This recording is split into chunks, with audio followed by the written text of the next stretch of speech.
gaplashamiz. Ko'pincha kontent qilishni boshlashdan oldin YouTube'da kanal yuritish juda oson. Bitta mashhur video qo'ysam bo'ldi. Hammasi yaxshi bo'ladi.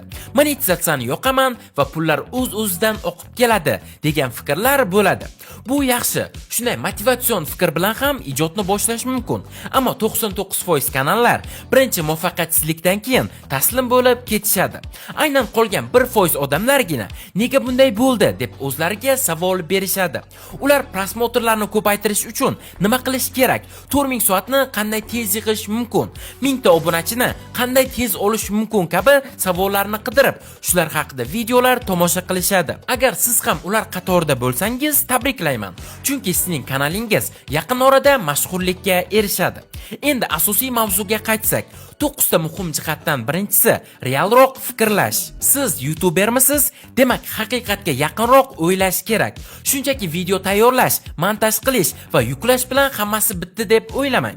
Birdaniga 4000 soat yig'aman, monetizatsiyaga ulanaman va kartamga pul kelaveradi degan fikr haqiqatdan yiroq. Odatda yangi boshlaganlar optimizatsiya, to'g'ri nom tanlash, to'g'ri vaqtda videoni yuklash kabi narsalarni e'tiborsiz qoldiradi.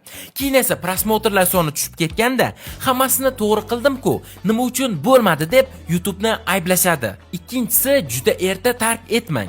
Balki siz YouTube'da faqat bir nechta video bilan katta natijaga erishganlarni ko'rgandirsiz, lekin ularning ortida yillar davomida yig'ilgan tajriba bor. Masalan, Jamshidxon Ziyoxonov kanali. Hozirgi kunda atiga 6 ta video bor, lekin ularning har biri millionlab ko'rish olgan. 300 mingga yaqin obunachisi ham bor. Ammo bu natija uning birinchi videolari bilan emas, balki yillar davomida o'rganib, tajriba orttirib, keyin erishgan tajriba va ko'nikmalari orqali kelgan. Uchinchisi, o'rgangan narsangizni ishlating. Har bir yangi bilimni yangi videolaringizda qo'llang. Hatto natija kichkina bo'lsa ham.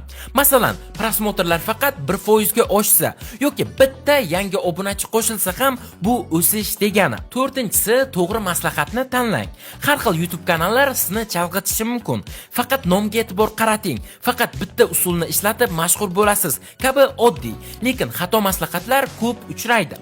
Tanqidiy o'ylang va faqat o'zingizga mos bo'lganini qabul qiling. 5-inchisi, o'zgacha bo'lishga ortiqcha urinmang. Ko'pchilik faqat o'zgacha uslubda bo'lsam muvaffaqiyatga erishaman deb o'ylaydi. Aslida esa ishlayotgan usullarni kuzatib, ulardan o'rganib, o'z uslubingizni qo'shish eng to'g'ri yo'l. Bu gap bilan 100% qolganlar nima kontent qilsa, o'shani birga bir o'g'irlash kerak demayapman.